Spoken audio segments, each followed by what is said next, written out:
은혜로운 찬양 아주 감사합니다. 우리 김병진 청년 한번 제가 인사를 해야 되는데 잊었어요. 우리 새가족 여러분들에게 소개를 합니다. 김병진 청년 큰 박수로 환영을 해 주시기를 바랍니다. 주님의 이름으로 환영합니다. 예, 고맙습니다. 오늘 제가 이 강단에 올라왔는데 아주 그냥 깜짝 놀랐어요. 아찔하더라고요. 왜냐하면은 제가 딱 강단에 올라와 보니까 제 성경 찬송도 없지요. 제 설교 원고도 없지요. 이게 웬일일까? 보니까 제가 2부 예배를 드리고 나서는 성경 찬송 그리고 설교 원고를 이제 그대로 여기 강단에다 두고 내려가면은 3부에 그냥 그대로 예배를 드리는데, 이제 우리 김현미 권사가 사무간사로 일하시면서 그렇게 챙겨 주었는데, 오늘 이제 김현미 권사가 이제 사무간사를 그만두고 나니까 제 설교 원고하고 성경 찬송가를 제 방에다가 내려다 놓은 거예요. 어떤 분이 아주 친절하게. 그런데 저는 이제 일상처럼 그냥 올라온 건데 보니까 없어요. 얼마나 제가 깜짝 놀랐겠습니까? 그래서 이렇게 주변에서 하나하나 도와주는 분들이 이렇게 소중한 거구나 다시 한번 생각을 합니다. 오늘 제가 설교도 못할 뻔했습니다. 여러분 올라오시면서 교회의 장미 아주 예쁘게 피는 것을 다 보셨을 거예요. 많은 그런 장미송이는 아닌데 장미를 보니까 너무 좋은 거 있지요. 여러분, 사람들이 이야기하기를 꽃 중에 꽃은 장미다. 또 장미는 아주 꽃의 여왕이다. 뭐 이런 이야기를 합니다. 그래서 저랑 가까이 지내는 사람은 별명이 로즈짱입니다. 로즈짱. 제가 붙여준 거는 아니고 강요해서 제가 그렇게 부르고 있는데, 여러분 이 장미와 같은 아름다운 하나님의 그런 은혜와 복이 여러분 모두에게 함께 하시기를 주님의 이름으로 축복합니다. 저는 요새 아주 오래전에 읽었던 이 송곳에 관한 글이 생각이 나가지고 참 많이 묵상을 좀 합니다. 뭐 다른 이야기는 아니고요.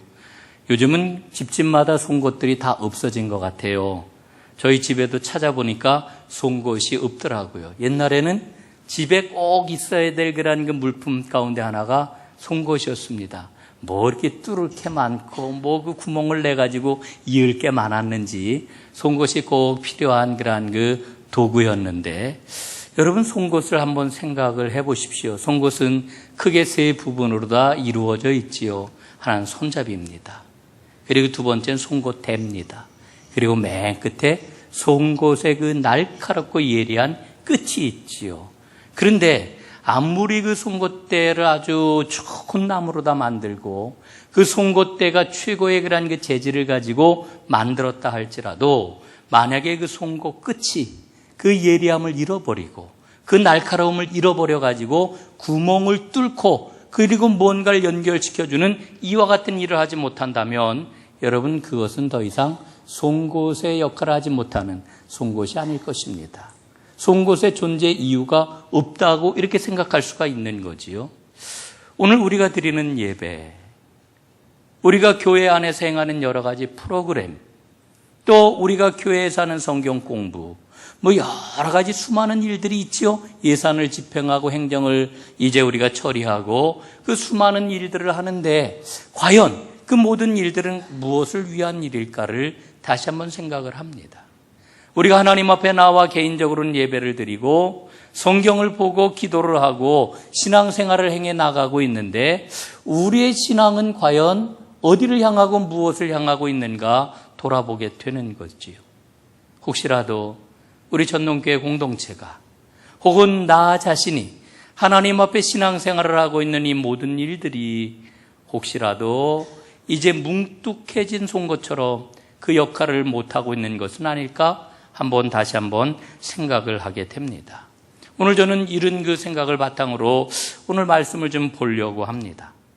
여러분, 우리는 지금 민수기를 읽고 있는데, 민수기는 숫자에 관한 책입니다. 라틴어 누메리라고 하는 말을 번역을 해서 민수기라고 이렇게 이야기를 하는데, 여러분 민수기에 보면은 2번에 걸쳐 이스라엘의 인구조사를 이제 다루고 있는 것을 봅니다. 첫 번째 인구조사는 이스라엘 백성들이 애굽에서 구원받은 다음에 13개월 만에 시내산에서 인구조사를 하게 되지요.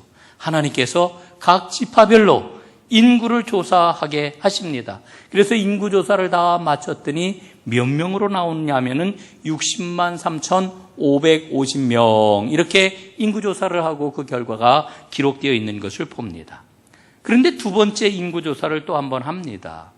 이 민수기 26장에 보면은 광야 생활을 마치고 이스라엘 백성들이 약속의 땅인 가나안 땅에 들어가기 직전 요단강 동편에 있는 모압 평지에서 또 한번 인구조사를 합니다. 이때 인구가 60만 1,730명입니다. 1,820명이 줄어들었지요. 숫자가 왜 줄어들었느냐?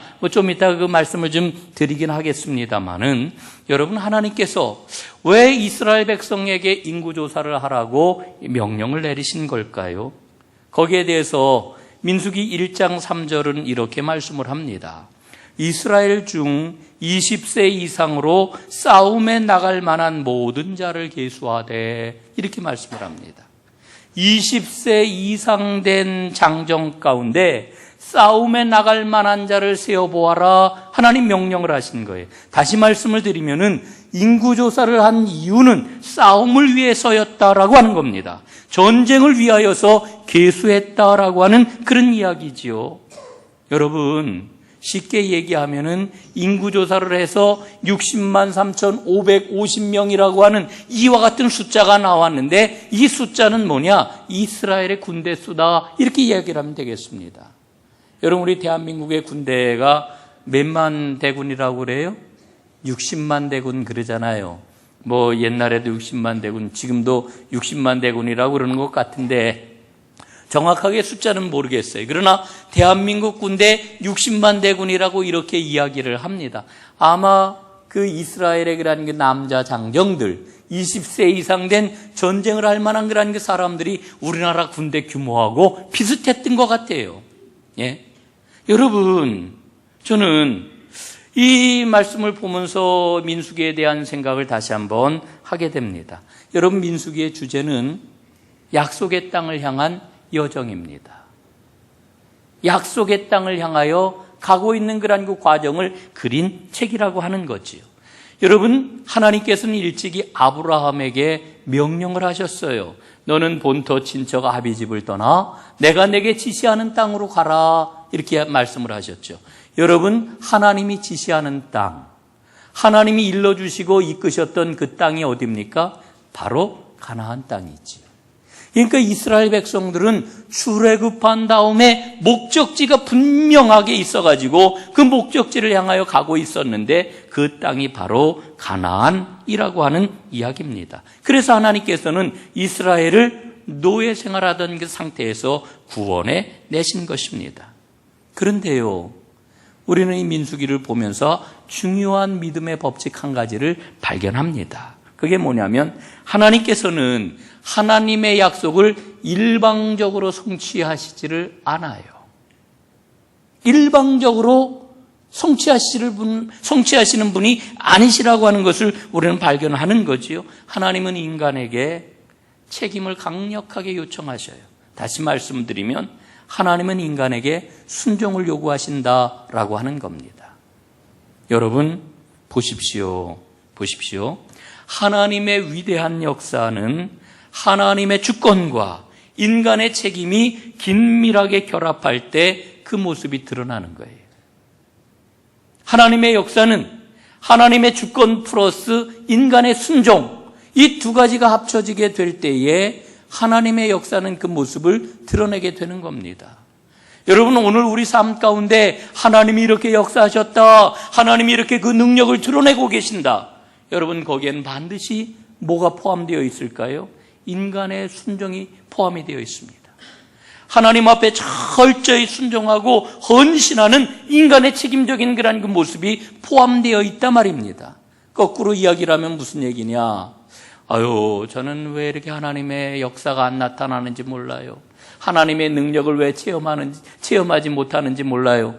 여러분 이렇게 이야기를 한다면 여러분 한번 돌아보셔야 됩니다. 우리가 하나님 앞에 그 책임을 다하고 있는가? 하나님 앞에 순종하고 있는가? 여러분 순종하지 않으면은 하나님은 전혀 역사하실 수 없어요. 하나님의 능력이 나타날 수 없어요. 예? 여러분 하나님은 무력하셔요. 하나님은 무능하셔요. 이게 성경의 진리입니다. 하나님은 무능하신 분이세요. 하나님은 무기력한 분이세요. 우리가 순종할 때, 우리가 주님 앞에 온전히 나 자신을 들여 헌신할 때 하나님은 그 능력을 비로소 드러내실 수가 있는 거예요. 여러분, 우리가 믿음을 가진 자로서 하나님을 능력 있는 분으로 드러낼 수도 있고요. 하나님을 무능한 분으로 드러낼 수도 있는 거예요. 여러분, 하나님을 능력 있는 분으로 드러내는 하나님의 사람들이 다 되시기를 주님의 이름으로 축복합니다. 하나님은 영광을 받으시기에 합당하셔요. 우리가 순종할 때. 이게 민수기에서 우리에게 분명하게 보여주고 있는 말씀이지요. 여러분 인구조사 얘기를 다시 한번 하면은 하나님께서는 그 약속을 성취하기 위해서 이스라엘을 지금 준비시키고 있는 거지요. 인구조사는 앞으로 있을 하나님의 전쟁을 위한 결단과 순종을 이스라엘에게 요구하고 명령하고 계시는 것입니다. 그런데 여러분 앞에서 말씀을 드렸던 것처럼 왜 민수기에는 인구조사가 2번에 걸쳐 기록되어 있을까? 왜 하나님은 인구조사를 2번씩 행하게 말씀을 하셨을까? 여러분 그 이유가 뭘까요? 거기에는 불순종이 개입되어 있습니다. 불순종. 여러분 시내산에서 이스라엘 백성들은 하나님의 말씀 율법을 받음으로 언약의 백성이 되었어요. 인구조사를 마친 후에 그들은 가나안을 향하여 빠르게 행군을 해가지고요. 마침내 가나안 땅 최남단인 그 가데스 바네아에 이르게 됩니다. 그리고 거기에서 12명의 정탐꾼을 가나안 땅으로 들여보내지요. 그래서 가나안 땅을 두루두루 40일 동안 살펴보고 돌아오게 합니다. 그들이 돌아와서 보고를 했어요. 예?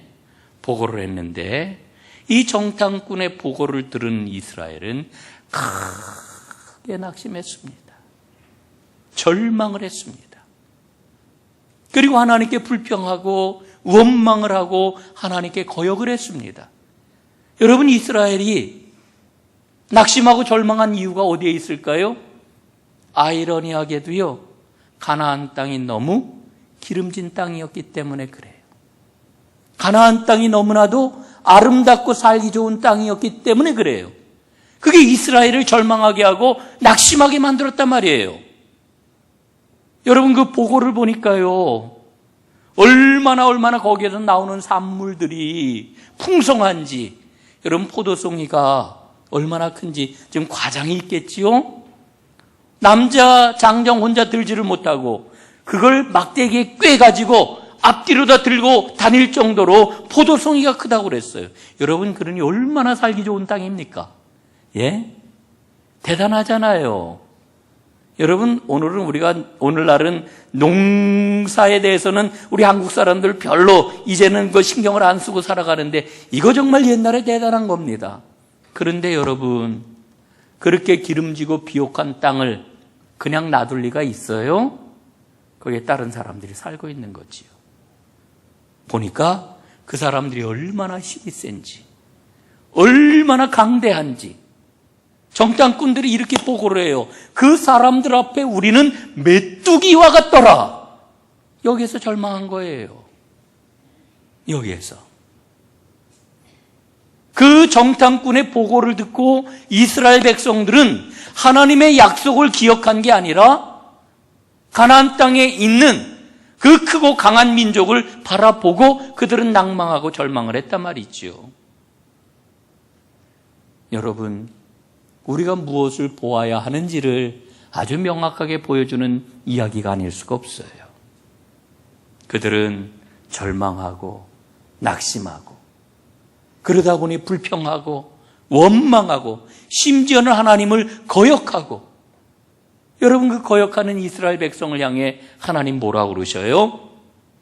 민수기 14장 27절 29절 말씀을 보니까 이렇게 말씀합니다. 나를 원망하는 이 악한 회중에게 내가 어느 때까지 참으랴. 내 삶을 두고 맹세하노라. 너희 말이 내 귀에 들린 대로 내가 너희에게 행하리니 너희 시체가 이 광야에 엎어지리라. 여러분, 하나님께서 이스라엘 백성에게 말씀하시는 거예요. 원망하는 너희는 악한 백성이로구나. 내가 언제까지 너희들을 참아야 되느냐. 이스라엘 백성들이 불평하고 원망하는 거에서 한 걸음 더 나아가 그러잖아요. 돌아가자. 우리가 이 광야에서 죽게 되었구나. 아유, 우리는 이제 다 죽었어. 그러니까 하나님께서 그래, 너희들 죽겠다고 그러지? 너희 말이 내 귀에 들린 그대로 내가 행하마. 너희 시체가 광야에 엎드러질 것이다. 여러분, 다 죽었어요. 출애굽해서 나온 1세대들이 광야에서 다 죽었습니다. 20세 이상 된 사람들 광야에서 모두 다 죽었습니다. 60만 3,550명 가운데 딱 2명만 빼놓고 다 죽었어요. 2명이 누구예요? 여호수아와 갈렙. 2사람 빼놓고 60만 3,548명 다 광야에서 죽었단 말이에요. 그리고 만 38년이 지난 다음 하나님께서는 다시 인구조사를 하게 하시지요. 모압 평지에서 가나안 진입을 앞두고. 여러분, 앞에서도 말씀을 드렸습니다마는 이 인구조사를 하는 이유는 군대를 조직한 거예요.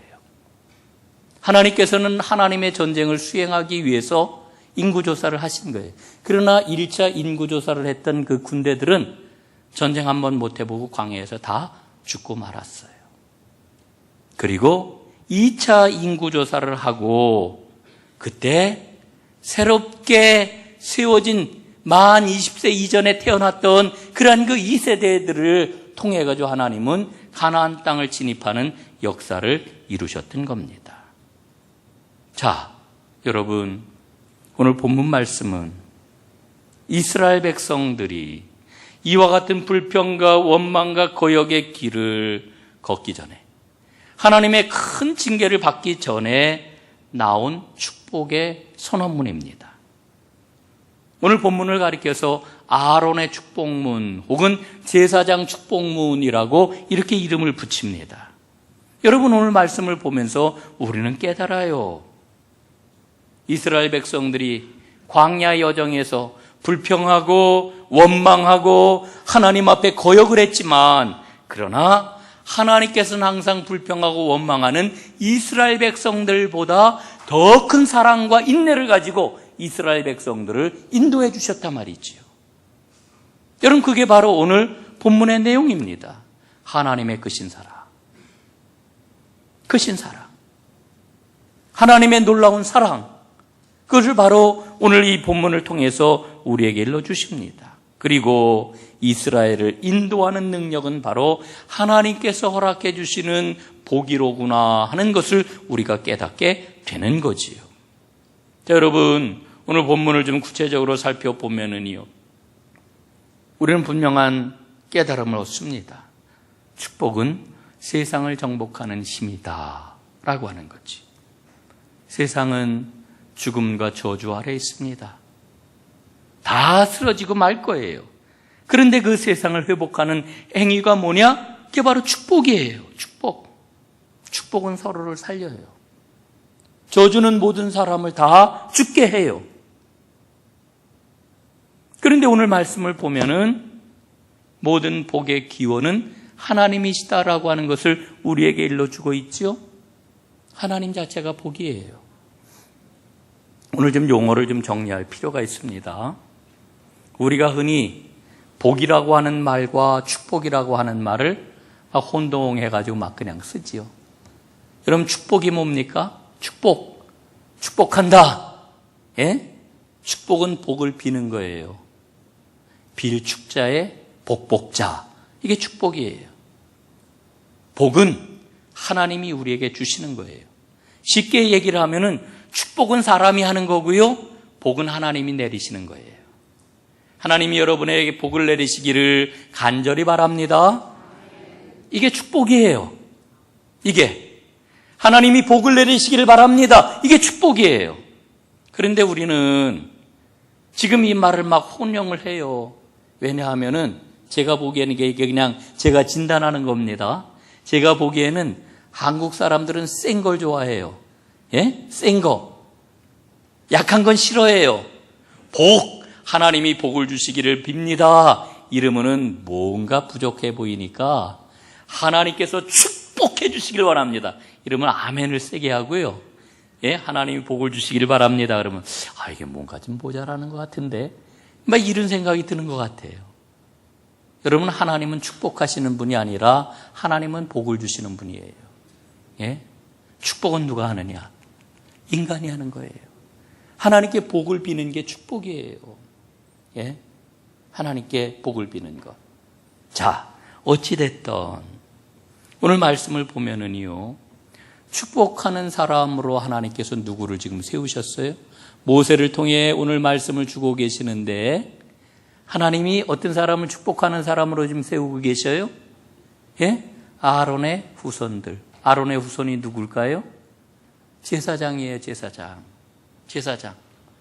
여러분, 구약시대의 제사장이 누구냐? 아론의 후예들이 제사장이다라고 하는 그런 그 이야기죠. 이 제사장들로 하여금 하나님께 복을 빌도록 하는 거예요. 예? 그러면 오늘 24절 말씀처럼 여호와는 내게 복을 주시고, 예? 그래서 이 제사장이 하나님 앞에 이스라엘 백성들을 위하여 축복하면 오늘 27절에서 뭐라고 그래요? 예? 그리하면 내가 그들에게, 이스라엘에게 뭐를 내리리라? 복을 내리리라 말씀하고 있는 거예요.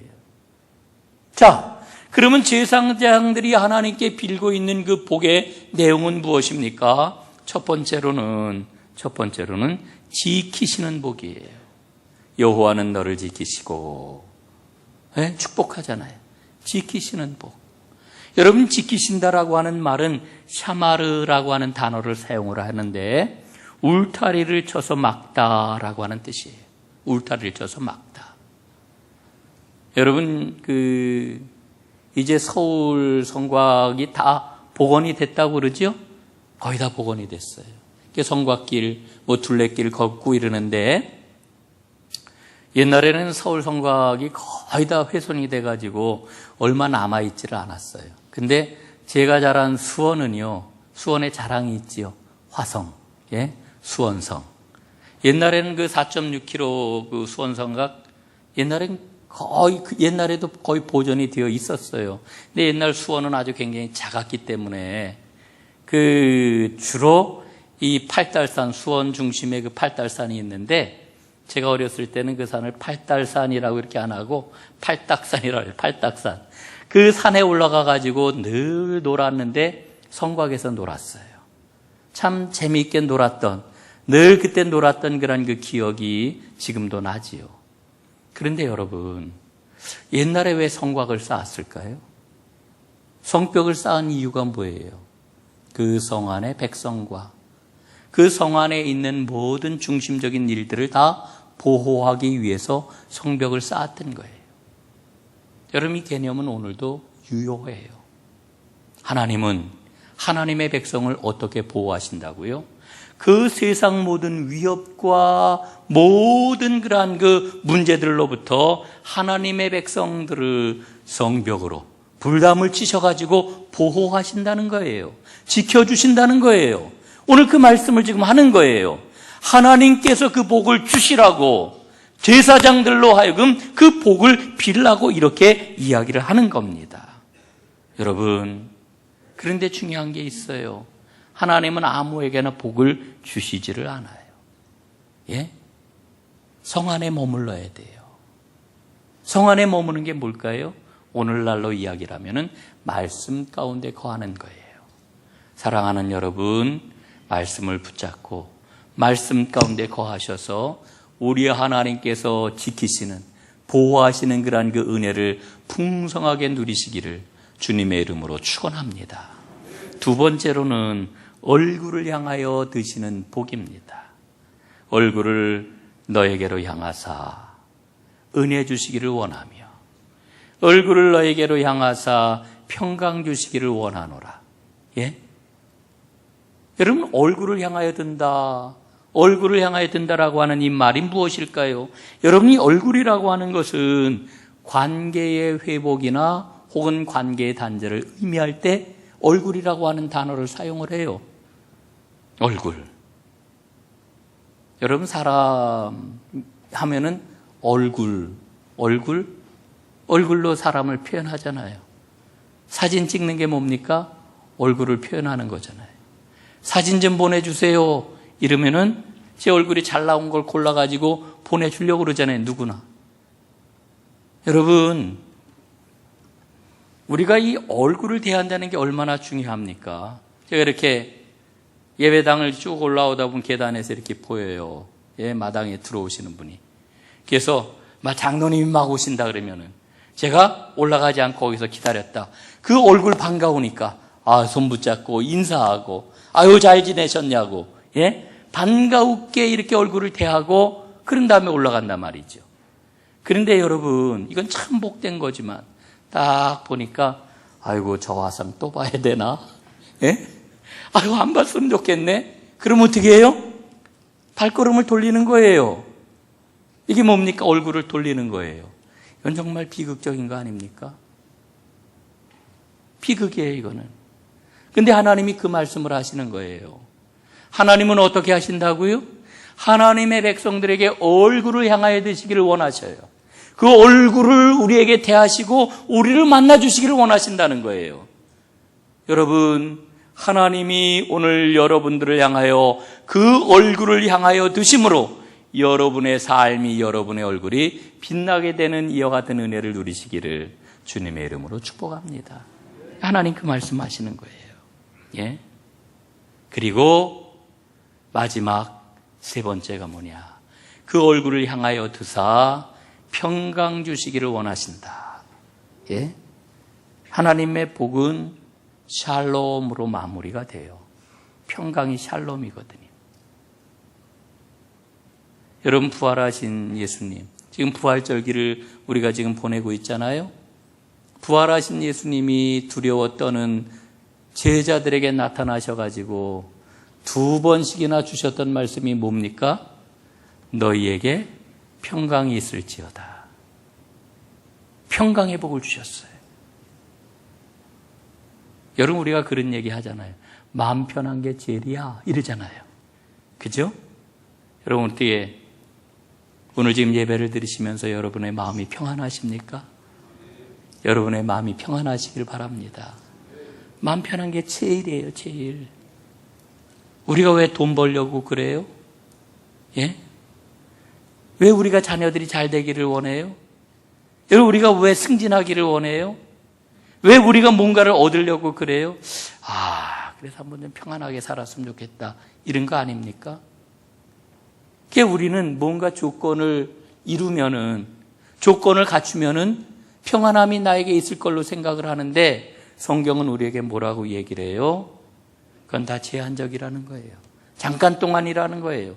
진정한 평강은 어디에서 와요? 주님으로부터 오는 거예요. 우리 주님께서 얼굴을 향하여 나에게 주심으로, 얼굴을 나에게 향하심으로 우리 주님께서 주시는 그 복이 평강이라고 말씀하시는 거예요. 오늘 이 아침 하나님 앞에 나오신 여러분 모두가 주님이 주시는 그 평강 충만하게 누리는 복의 주인공들 되시기를 간절히 바랍니다. 이게 오늘 제사장들을 통해서 하나님께서 하나님의 백성에게 주시려고 하는 복이에요. 이걸 빌라는 거예요. 그러면은 내가 그들에게 복을 내리리라 이렇게 말씀하셔요. 제사장. 여러분, 복을 누리는 통로를 성경은 오늘 우리에게 일러주고 계시는데 그 그 통로가 제사장이다. 이렇게 말씀하고 계셔요. 하나님께서는 제사장을 통해 가지고 이스라엘 백성들을 축복하셨어요. 여러분, 오늘날 제사장이 있습니까? 없습니까? 예? 없어요? 자, 이게 의견이 갈리네요. 제사장이 없다. 자, 그럼 제사장이 있다. 예. 이게 아주 굉장히 깊은 얘기네요. 제사장이 있을까요? 없을까요? 예, 있지요. 한번 성경 말씀을 보겠습니다. 베드로전서 2장 9절입니다. 제가 읽겠습니다. 베드로전서 2장 9절. 너희는 택하신 족속이요 왕같은 제사장들이요 거룩한 나라요 그의 소유가 된 백성이니 이는 너희를 어두운 데서 불러내어 그의 기이한 빛에 들어가게 하신 이의 아름다운 덕을 선포하게 하려 하심이라. 여러분, 이게 누구를 향해서 주신 말씀이에요? 구원받은 하나님의 백성을 향해서 주시는 말씀이에요. 뭐라 그래요? 너희는 택하신 족속, 너희는 제사장, 제사장인데 어떤 제사장이라 그래요? 왕같은 제사장, 거룩한 나라 그의 소유가 된 백성이다. 우리의 신분을 거듭해가지고 분명하게 일러주고 있어요. 여러분, 내가 제사장이래요. 하나님이 말씀을 하시기를 나를 제사장이라고 말씀을 하셔요. 구원받은 사람은 제사장이라고 말씀을 하시는 거예요. 여러분, 이 말씀 분명히 믿으시나요? 분명히 믿으십니까? 안 믿어지시는 분이 있어요? 여러분, 하나님의 말씀을 만홀히 여기면 안 됩니다. 예? 하나님을 우습게 여기시면 안 돼요. 내가 누구라고요? 제사장. 제사장. 내가 제사장이에요. 내가 제사장이라고 하는 말의 의미가 뭐냐? 예? 축복하는 사람이라는 거예요. 한번 따라해 보시죠. 나는 축복하는 사람이다. 나는 축복자이다. 분명히 믿으시나요? 확신하시나요? 그럼 축복하며 사세요. 오늘 이 축복문은 나에게 주시는 복을 포함하고 있지만 사실은 나로 하여금 그렇게 축복하며 살라고 하는 사명문인 거예요. 우리 그렇게 살아야 됩니다. 제가 여러분에게 간곡히 당부드려요. 하나님 복 주세요. 하나님 복 주세요. 예, 그 기도 하지 마세요. 예? 에이, 목사님, 내 상황을 몰라서 그러시죠. 물론 어려움이 있죠. 그러나 믿음을 가지고 하나님 나한테 복 주세요 이런 기도 싹 버리고 하나님 나 축복하며 살게 해주세요. 어떻게 기도하라고요? 축복하며 살게 해주세요. 하나님이 우리를 제사장으로 세워주셨거든요.